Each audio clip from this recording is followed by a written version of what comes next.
ఉండొచ్చు, కార్లు ఉండొచ్చు, కార్లు లేకపోవచ్చు, ఏదేమైనా అన్నీ ఉన్న అన్ని లేకపోయినా దేవుడు మనకు దొరికారు. హల్లెలూయా, రైతురా, హల్లెలూయా. మరి అప్పుడప్పుడు ఎన్నోసార్లు మనము పడుకున్నప్పుడు మంచి మంచి తలంపులు వస్తుంది మనకి. అంటే ఈ లోకమంతా ఒకసారి అంతా వ్యర్థం, కానీ ఈ లోకం మనం బ్రతకాలి, దేవుని కొరకు మనం బ్రతకాలి కనుక మరి ఇప్పుడే ఇల్లు గురించి పాస్టర్ గారు చెప్తుంటే మరి మరి ఇంకోటి ఏంటంటే మరి పాస్టర్ మార్బాబు గారు రోషము గల దైవుడు, హల్లెలూయా, రోషం గల సేవకుడు, న్యాయం గల సేవకుడు, మరి నిస్వార్థ సేవకుడు, హల్లెలూయా. మరి మంచి దైవజనులు దొరికే విశ్వాసులు ధన్యులు, హల్లెలూయా. మంచి మరి దొరకడం ధన్యులు కాబట్టి మీరందరూ ధన్యులు, నేను కూడా ధన్యులు, హల్లెలూయా. దైవజనుడు మన మినిస్ట్రీలోకి వచ్చారు, హల్లెలూయా. మినిస్ట్రీలోకి రావడం చాలా ధన్యత, హల్లెలూయా. మరి ఇప్పుడు యథార్థవాది టీవీ ఛానల్ ద్వారా మన దర్శనాన్ని, ప్రవక్తను మరి ఎన్ని లక్షల మంది కనిపిస్తున్నారు మార్బాబు గారు, హల్లెలూయా. కనుక నా గురించి ఏదో టైగరీగా మాట్లాడాలి చెప్పారు, కానీ నేను ప్రతిరోజు పాస్టర్ మార్బాబు గారిని బట్టి, జేరబా సంఘంను బట్టి, ఇంకా చాలామంది బట్టి సూచిస్తాను. మరి అందులో దైవజనుడు మార్బాబు గారిని బట్టి ఇప్పుడు సూచిస్తాను, హల్లెలూయా. మన మధ్యలోకి వచ్చిన జీఎస్ రావు అన్నగారు, చాలా వందనాలు. మన ప్రాంతానికి అన్నగారు వచ్చారు, మనం చెప్పండి కదా. వారి గురించి ఇంకా భవిష్యత్తులో గొప్ప గొప్ప కార్యాలు మనం వింటాం. మరి వారు మన తల్లి సంఘానికి పరిచయం అయ్యారు. గత 2 సంవత్సరాలు చూస్తున్నాను, 2 సంవత్సరాలు చూస్తున్నారు. వారు సత్యమును వెతికి వచ్చారు, హల్లెలూయా.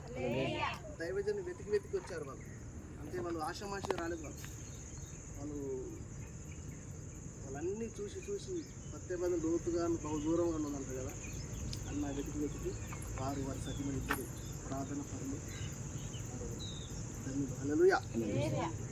అలాంటి మంచి మరి యథార్థమైన మనసు గురించి మనకు అదృష్టం.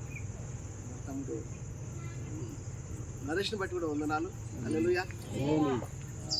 ఇప్పుడే మరి తమ్ముడు నరేష్ పాస్టర్ అన్నగారు సుదర్శన్ బట్టి వందనాలు, పాస్టర్ గారు, పాస్టర్ గారు అందరికీ వందనాలు, హల్లెలూయా.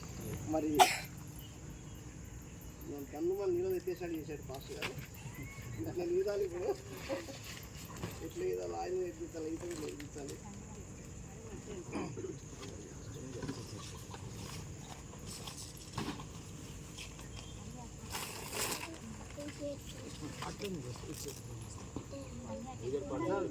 ఒక పాట పాడుతుందా?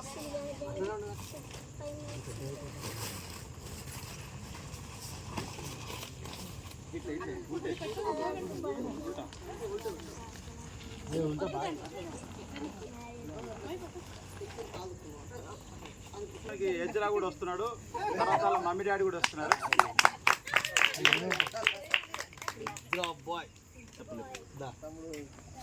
తమ్ముడు రాజు బట్టి వందనాలు, వారి సత్యమని జ్యోతి. ఒక పాట పాడుతుందా?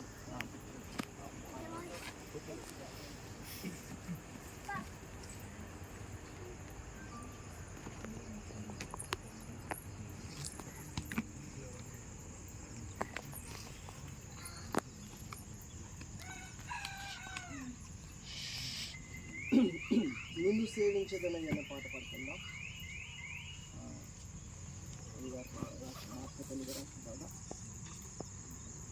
మన దేవుడు దొరికాడు మనకు. దేవుడి తర్వాత మరి సత్యవాక్యము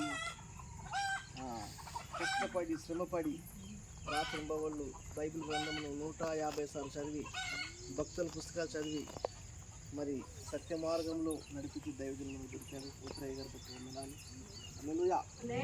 మనం ధన్యులం, అదృష్టవంతులం, హల్లెలూయా. మనం ఎంత ధన్యులమో మరి ఇక్కడ తెలియకపోవచ్చు. ఒక్కసారి పరలోకి వెళ్ళిన తర్వాత రంజితోపిరి గారయ్య వారి యొక్క కాపరితో కింద ఉన్న విశ్వాసం ధన్యులు అట్లా అర్థం. హల్లెలూయా. ఏదైనా దేవుని నమ్మిన వాళ్ళు, దేవుని నమ్మని వాళ్ళు మరి నామకార్థం ఉన్నవాళ్ళు మరి అక్కడనే అర్థమవుతుంది. బండ్లు ఓడలు బండ్లు అయితే ఉన్నాయి కదా, పెద్ద పెద్ద బండ్లు పెట్టుకున్న వాళ్ళు ఉన్నారు. మనకు ఏదో ఉన్నదని మనం దేవుని స్తుతించుకుంటున్నాం. హల్లెలూయా. 65వ పాట. నిన్ను సేవించెదనయ్యా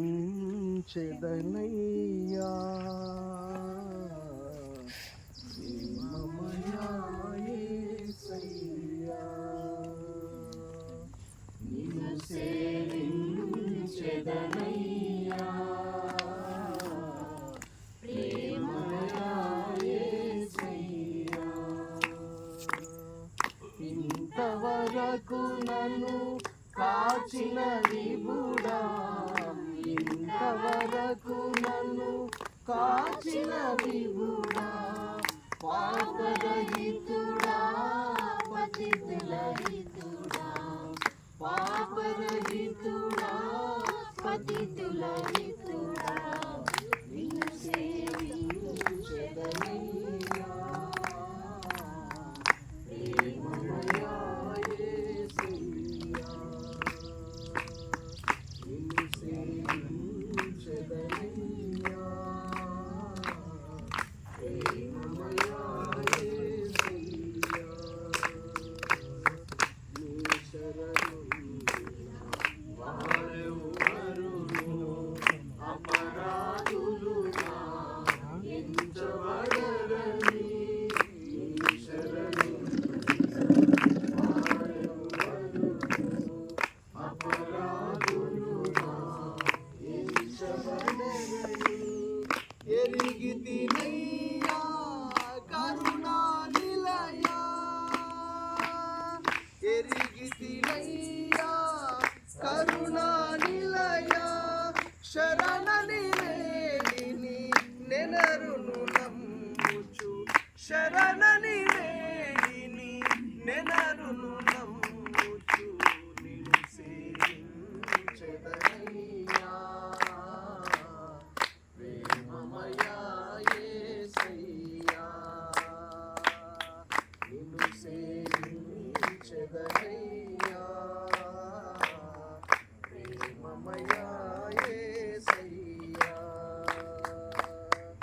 ఎవరిని తోయని ఎన్నడు రోయని, స్థితులను బాయని ప్రియ బాంధవుడా, ఎవరిని తోయని ఎన్నడు రోయని, స్థితులను బాయని ప్రియ బాంధవుడా, నీవే గదా నా నిత్యాశ్రయము,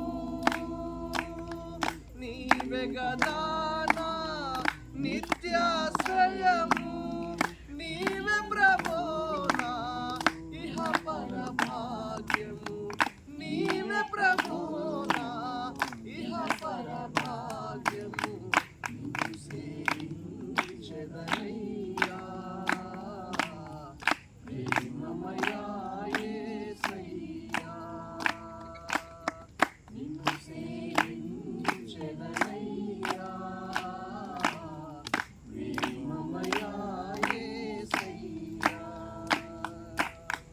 ఇలనాగుని కారణము నీవే, నా రక్షణగా ఆధారము నీవే, ఇలనాగుని కారణము నీవే, నా రక్షణగా ఆధారము నీవే, హృదయ క్షత్రములను మాన్పితి నీవే, హృదయ క్షత్రములను మాన్పితి నీవే, పల్మరు పడినను లేపితి నీవే, పల్మరు పడినను లేపితి నీవే, నిన్ను సేవించెదనయ్యా ప్రేమమయా యేసయ్యా, నిన్ను సేవించెదనయ్యా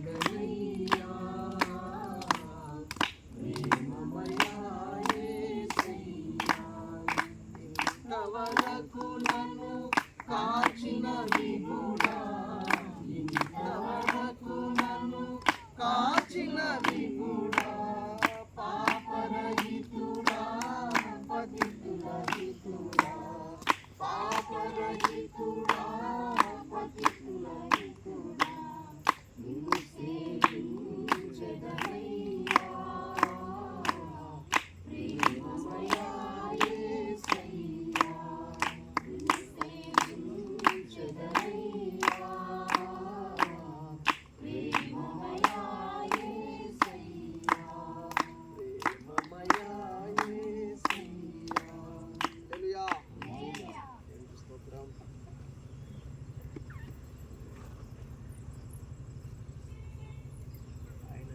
నమ్మిన వారిని ఆయన వెలివేయడు. హల్లెలూయా.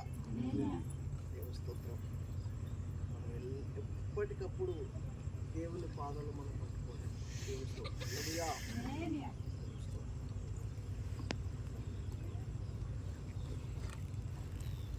ఒక మాట చదివి మరి మనం దేవుని వాక్యం ధ్యానించుకుందాం.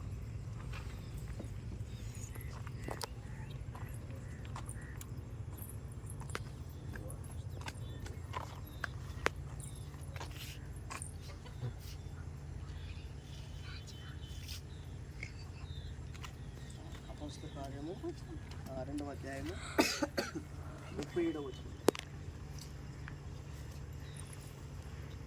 వారు ఈ మాట విని హృదయములో నొచ్చుకొని, సహోదరులారా మేమేమి చేతుమని పేతురును కడమ అపోస్తులను అడుగగా, పేతురు మీరు మారు మనస్సు పొంది పాప క్షమాపణ ఇష్టము ప్రతివాడు యేసుక్రీస్తు నామమున బాప్తిసం పొందుడి, అప్పుడు మీరు పరిశుద్ధాత్మను వరగదు.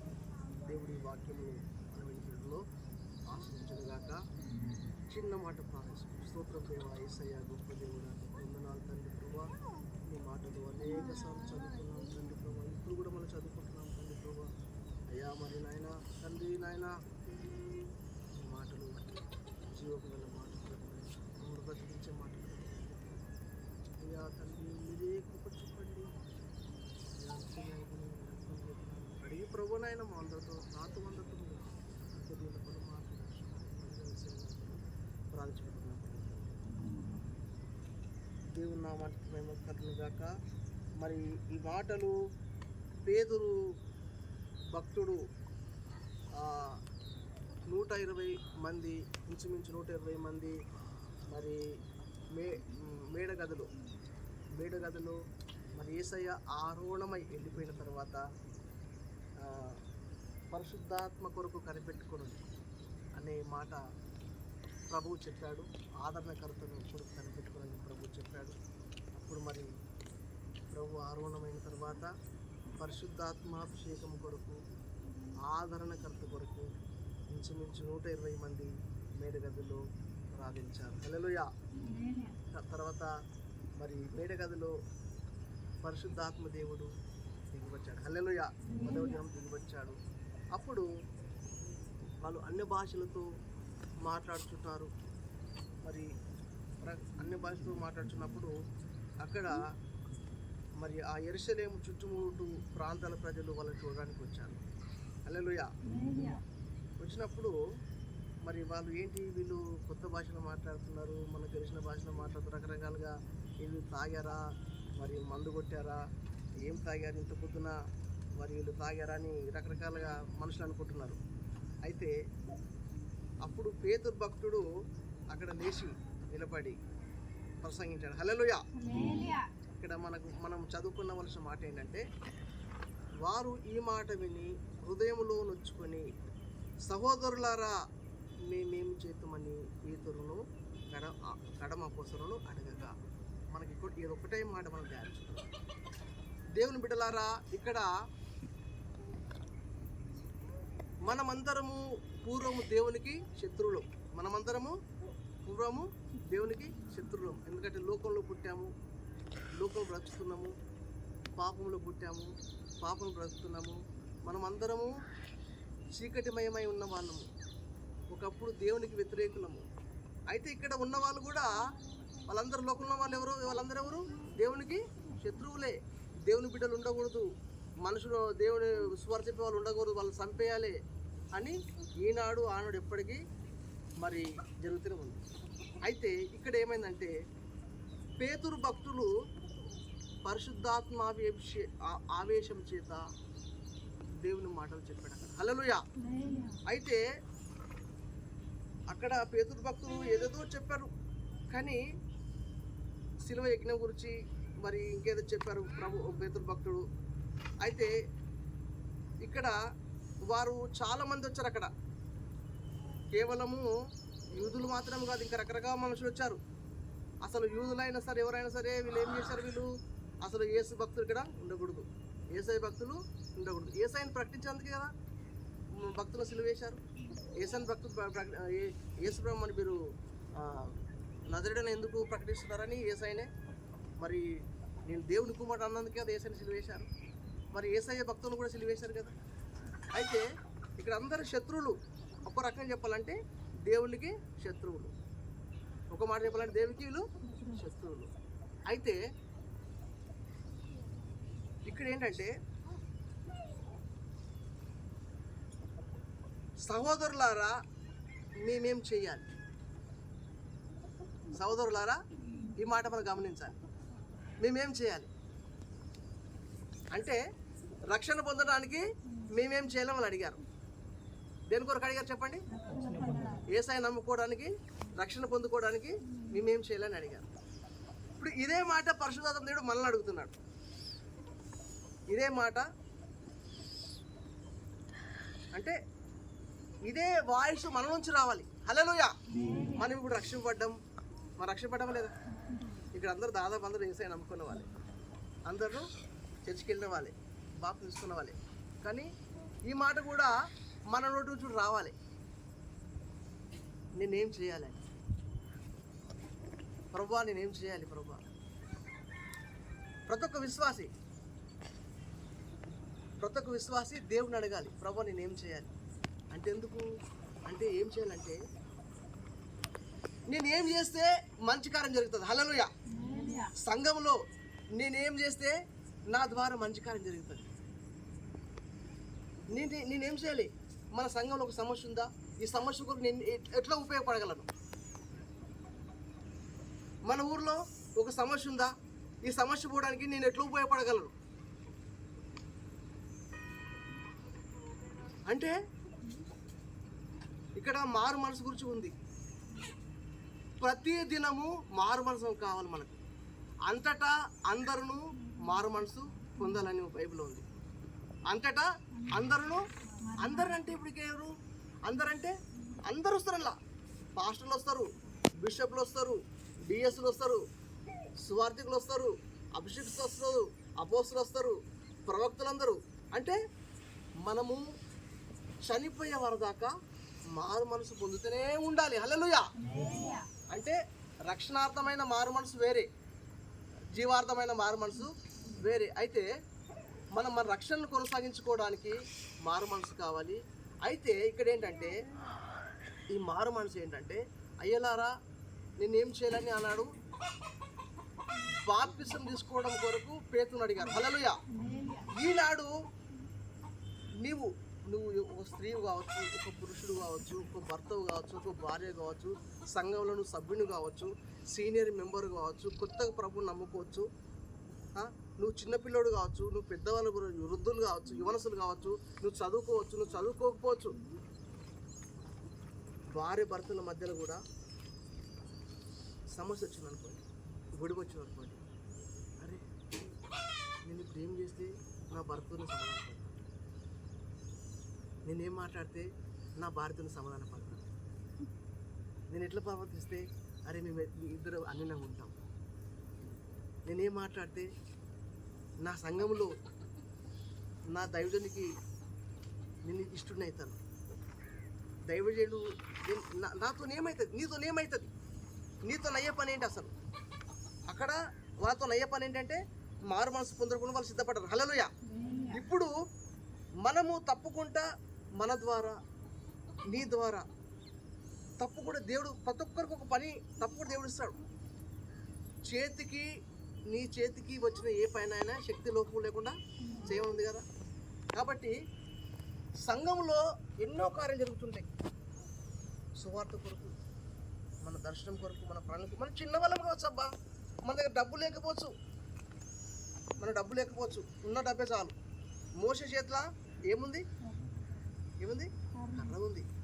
దావీదు చేతిలో ఉడిసెల రాళ్ళు ఉన్నాయి. మరి మోసే చేతిలో కర్రను, మోసేని చేతిలో ఏముందని అడిగాడు దేవుడు. ఈ కర్ర ఉంది ప్రభు అని చెప్పాడు.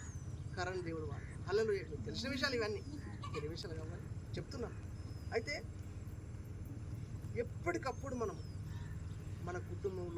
సంఘములు మన మన ఆత్మీయ తండ్రి మొదలుకొని చివరి వరకు సంఘంలో చిన్న పిల్లల వరకు ఎవరైనా సరే మన ద్వారా ఏ కార్యమైతే మన ద్వారా ఒకరికి మేలు జరిగే కార్యము మన ద్వారా మనం ఇన్వాల్వ్ అయితే ఒక మేలు జరుగుతుంది, మనం ఇన్వాల్వ్ అయితే ఒక నష్టము తప్పిపోతుంది, మనం ఇన్వాల్వ్ అయితే ఒక మేలు జరుగుతుంది అని ఎవరికి వారు మనసాక్షికి మనం పరిశోధించుకోవాలి. హల్లెలూయా. కాబట్టి అదే దేవుడు లోపడడం అంటే, అదే మారు మనసు అంటే. అప్పుడే సంఘంలో దేవుడు పరిశుద్ధ దేవుడు దిగి వస్తున్నాడు. హల్లెలూయా. అంతేకాని నీ చేతనైంది నువ్వు ఏడుస్తావు చెప్పండి. ఒకవేళ నీకు చేతనైనది నువ్వు ఇవ్వగలిగి ఉండి ఇవ్వకపోతే కూడా దేవుడు చూస్తున్నాడు. కాబట్టి నీ ద్వారా ఒకరికి మేలు జరిగే అవకాశము ఉంటే మనం తప్పుడు ఉదాహరణకు విషయం చెప్తాను మీకు. మరి ఆయన పేరు ఎవరు, నోవా,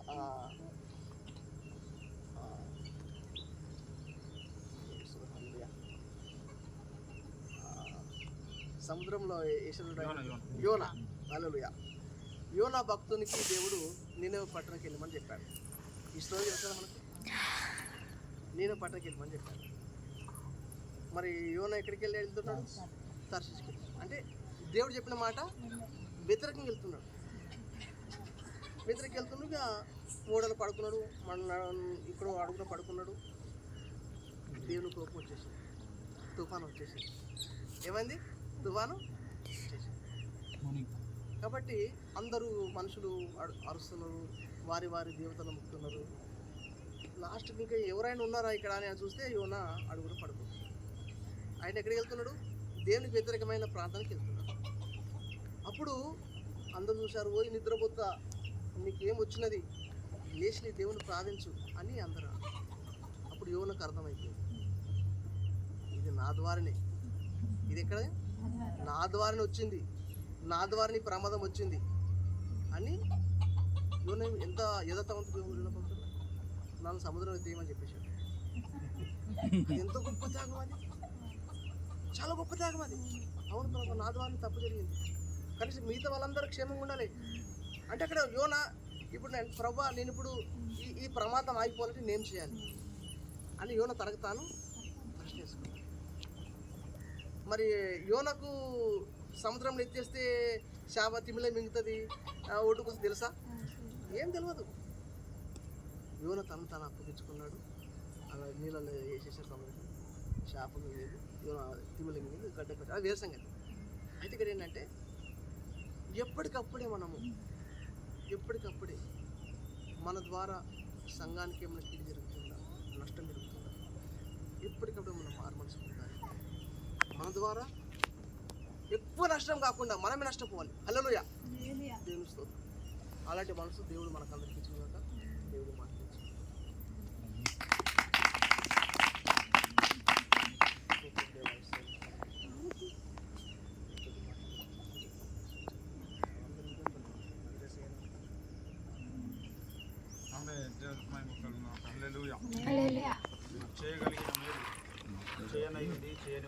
టెస్ట్ మనీ చెప్తానని చెప్పండి అన్నాడు కనుక మనం ఏం మేలు చేస్తే బాగుంటుందో దేవుడు తెలుసు.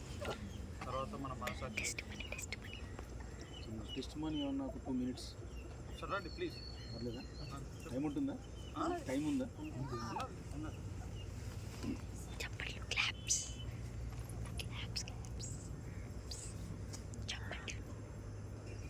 అందరూ చప్పలు కొడదాం.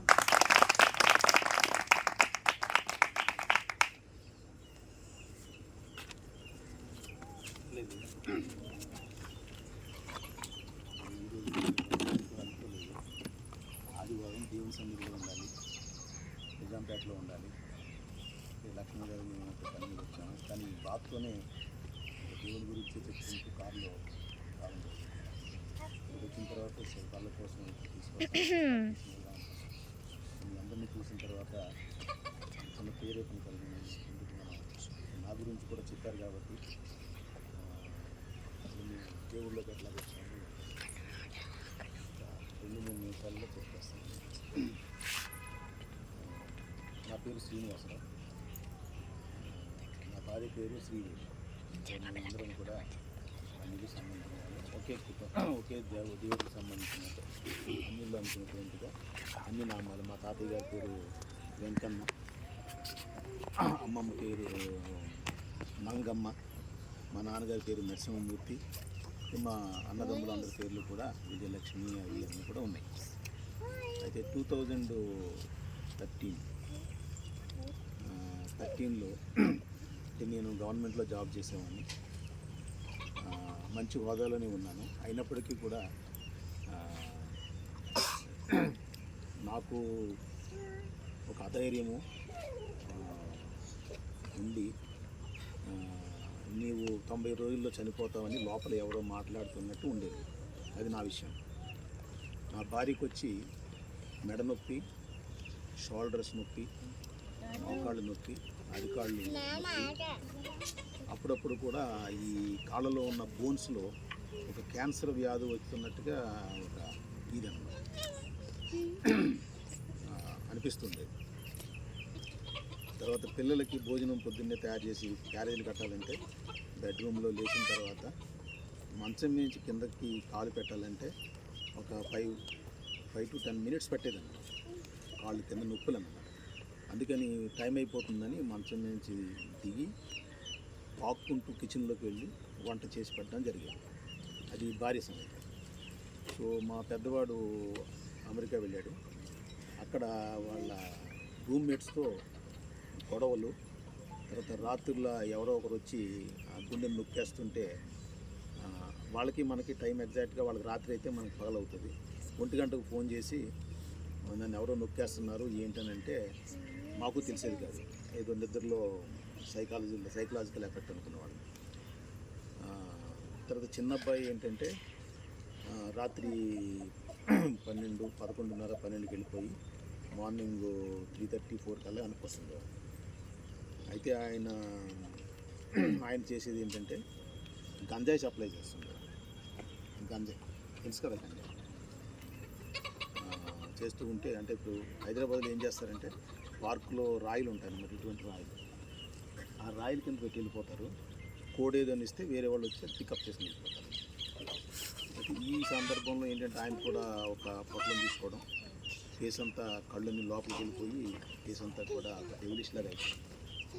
అయితే రాత్రుల్లో ఆయన ఏం చేసేవారంటే మెలకుగా ఉండి కిచెన్లో చాకు తీసుకొని నడపోసుకోవాలనుకున్నవాడు. అయ్యేది కాదు. నా ల్యాప్టాప్, ఆఫీస్ ల్యాప్టాప్ తీసుకెళ్తే ఆ ల్యాప్టాప్ని పొడిచేసి ఎందుకని అడిగితే అది కింద పడిపోతే అలాగైందని చెప్పి తర్వాత ఊరేసుకోవాలని కూడా ట్రై చేసేవాడు. ఇవన్నీ ఇలా జరుగుతుంటే భార్యకు ఏమైందంటే ఇలా వాకింగ్ అలవాటు. వెళ్ళినప్పుడు దూదేకులు వాళ్ళని ఉంటారు మనకు, ముస్లిమ్స్ కాకుండా దూదేకులు అని ఉంటుంది. అందులో ఒక అమ్మాయి దేవుడిని తెలుసుకుంది.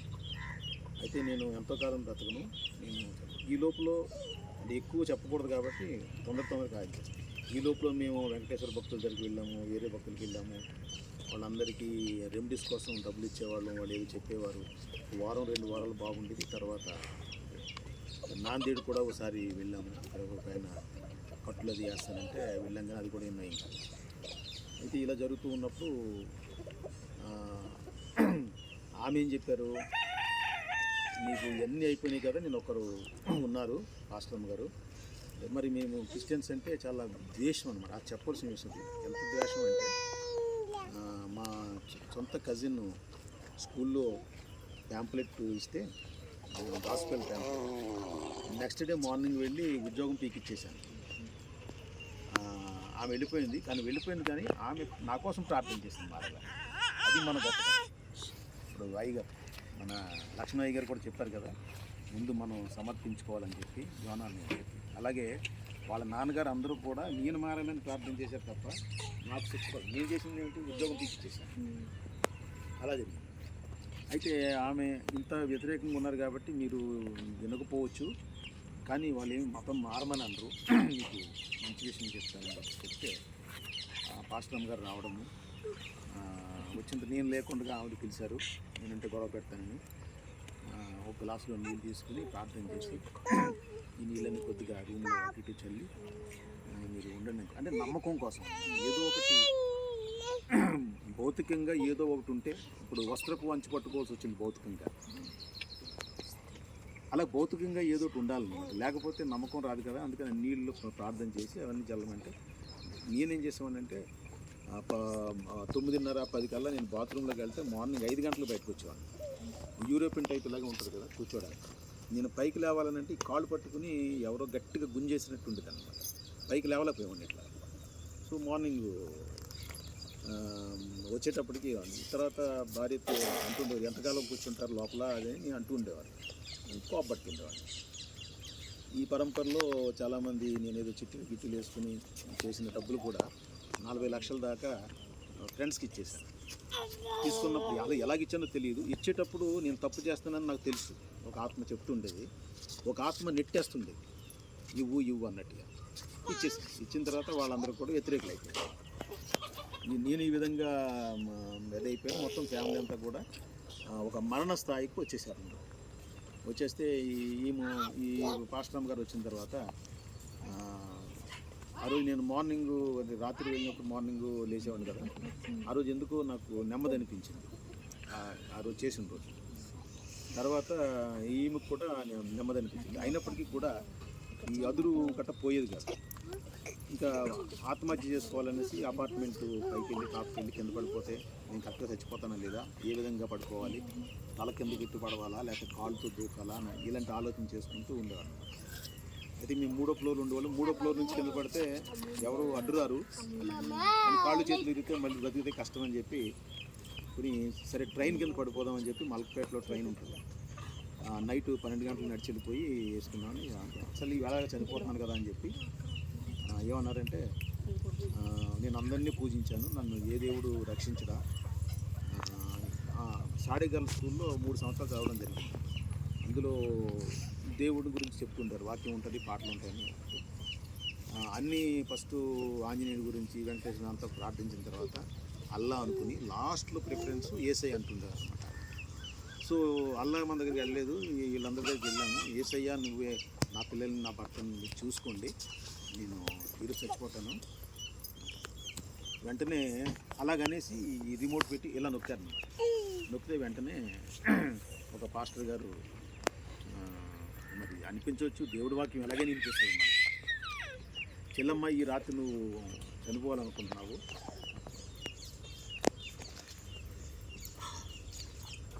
ఏసే నేను పిలుస్తున్నాడు ఇలా చేయి పెట్టి పిలవడంతో మరి అలాగ అనిపించిందో ఏమిటో తెలియదు. ఆ మాట విన్న వెంటనే ఒక్కసారిగా శాంతి, అంటే ఈ ఒడిదుడుకు, చనిపోవాలనే కోరిక ఇవన్నీ మనసులోంచి వెళ్ళిపోయినాయి. వెళ్ళిపోతే వెంటనే ఫోటో తీసే నంబరు నాకు చెప్పకుండానే వెళ్ళారు. వెళ్ళిన తర్వాత చాలాసేపు ఉన్న తర్వాత ఆయన ప్రార్థన చేయడం అంటే ఇప్పుడు తంతు ఉంటుంది, హిందూస్లో అయితే మనకు తంతు ఉంటుంది, శతకోపం పెట్టామని, తర్వాత మంత్రాలని, తర్వాత కట్టడామని, తంత్రం చాలా ఉంటాయి. ఆయన ఏం చేశారంటే పాస్టర్ గారు ప్రార్థన చేస్తామని చెప్పి వరుసగా వెళ్తూ ఉంటే ఒకటిలా తల మీద ఇలా కొట్టి తగలనట్టుగా పంపించేశారు. వచ్చిన తర్వాత ప్రార్థన చేశారు, ఏమి ప్రార్థన చేశారో తెలియదు, వేళ్ళు మాత్రం 2 ఇలా తగిలింది అని చెప్పారు అంతే. కానీ ఆ రోజు ఆమెకి చాలా శాంతి, నాకు శాంతి, పిల్లలకు శాంతి, జస్ట్ టచ్. ఎందుకంటే మీరు అందరూ దేవుళ్ళో ఉన్నారు, దేవుణ్ణి బాగా తెలుసుకున్న వాళ్ళు ఉన్నారు, దేవుణ్ణి మీరు అనుభవించిన వాళ్ళు ఉన్నారు. మేము అన్యులుగా ఉండి దేవుళ్ళలోకి వచ్చినప్పుడు మేము ఎంత ఎటువంటి భయంకరమైనటువంటి చావులు వచ్చామనేది మాకు తెలుసు, మా అనుభవానికి తెలుసు. అయిన తర్వాత ఇది బాగుంది కదా అని చెప్తే రమ్మని అన్నారు, వెళ్ళాము. సరే ఆయన ఏమన్నారంటే ప్రతి వారం రండి, కొన్ని వారాలు కంటిన్యూ చేస్తూ వస్తారు, లేకపోతే ఎందుకు ఇదనంటే ఇందుకు అది ఏంటంటే మేము చేతబడికి గురయ్యాము. చేతబడులు అనేవి ఉన్నాయి, లేదని అంటే ఎవరు మీరు నమ్మొద్దు. అవి చేతబడులు ఎలాగుంటాయని తెలుసు. కిటికీలో నుంచి పారిపోవడం కూడా మేము చూసాం, ఏది నల్లటి ఛాయలు అట్లా అనమాట. సో ఇవన్నీ ఉన్నాయి. సో ఆ విధంగా బయటకు వచ్చాం. తర్వాత పాస్టర్ గారి దగ్గర మేము బాప్తిసం పొందాము. అయితే నేను దేవుడి నుంచి ఎక్కడ మరి జారిపోతానేమో అని చెప్పి, ఎంత గొప్ప దేవుడిని మర్చిపోతాను. ఎందుకంటే మానవుడికి మర్చిపోవడం అనేది చాలా ఈజీ. అందుకని నేను ప్రతిరోజు కూడా ఒక టెస్ట్ మోని 1, 2, 3, 4 టెస్ట్ మోనీలు చూస్తూ ఉండేవాడిని. ఇలా గంజీలు ఎలాగా వస్తున్నారు అని అలాగే దాదాపు 500 టెస్ట్ మోనీలు వినే ఉంటాను నేను. లెక్కకి ఇంకా ఎక్కువే ఉంటాయి. ఎందుకు జారిపోకుండా దేవుడు అనేవాడు ఉన్నాడు, ఇట్లా కాంతిగా కనిపించారు, యేసయ్య కనిపించారు, నాకు ఇలాగా కాళ్ళు ఇదైపోయినవి అన్నీ చెప్తారు కదా నా నమ్మకంగా. అయినప్పటికీ కూడా నాకు సరిపోకుండా ఏం చేసిందంటే జెరూసలేం యాత్ర కూడా ఒక్కొక్కటి ₹1,00,000 అది. మేము నలుగురిని కలిసి వెళ్ళాము. 5 లక్షలు ఖర్చు పెట్టి జెరూసలేం యాత్ర వెళ్ళి ఇక్కడ ఇచ్చినప్పటికీ కూడా నాకు ఒకటి ఏంటంటే చనిపోయిన మనిషిని లేవడం అనేది అది కొత్త విషయం నాకు. అందుకే లాజర్ గారు అవి పెట్టినటువంటి సమాధి అక్కడికి వెళ్ళాలని ఒకటి, తర్వాత యోర్దాన్ నదిలో మళ్ళీ బాప్తైజ్ అవ్వాలని ఒక కోరిక. సో యోర్దాన్ నదిలో నేను బాప్తైజ్ అయ్యాను. తర్వాత ఇందులో ఈ లాజరస్ అది కూడా చూశాను. చూసిన తర్వాత ఒక తృప్తి, ఆ తృప్తిని వెలకట్టలేనిది, చెప్పలేనిది, భాష కూడా సరిపోతుంది. ఇది అయితే ఏం చేయాలి దేవుడు అన్నప్పటికీ మనం బయటికి వెళ్ళి హాస్టల్లో ఉన్న దగ్గరికి వెళ్ళి మేము చెప్పేవాళ్ళం. కానీ అయ్యగారు అదే బాధపడుతుంటారు. కన్ను తెరిసి నుంచి కన్ను మూసే వరకు కూడా ఆయన రకరకాల పాస్టర్లు ఉన్నారు, సరిగా బోధలు చేయటం అన్నారు. అయితే మేము అక్కడ ఉన్నప్పుడు వెళ్ళినప్పుడు అందరూ ఆదరించేవారు. వాక్యం నా భార్య చెప్తూ ఉండేవారు, పాటలు పాడుతుండేవారు అండి. అయితే ఆవిడ ఎంత బలపడ్డారంటే 119వ కీర్తనలో 176 కూడా వరుసగా గుర్తులు మర్చిపోకుండా చెప్పడం దేవుని కృపలు. ప్రతి కీర్తనలు ఒక 1000 స్తుతులు ఎందుకంటే అంత డోస్ ఉంటే తప్ప మాకున్న వాటిని ఎదుర్కోవడానికి కష్టం అవుతుంది, మళ్ళీ వచ్చేస్తుండేవన్నమాట. సో అవన్నీ చేయడం జరిగింది. అయిన తర్వాత ఉన్న చోట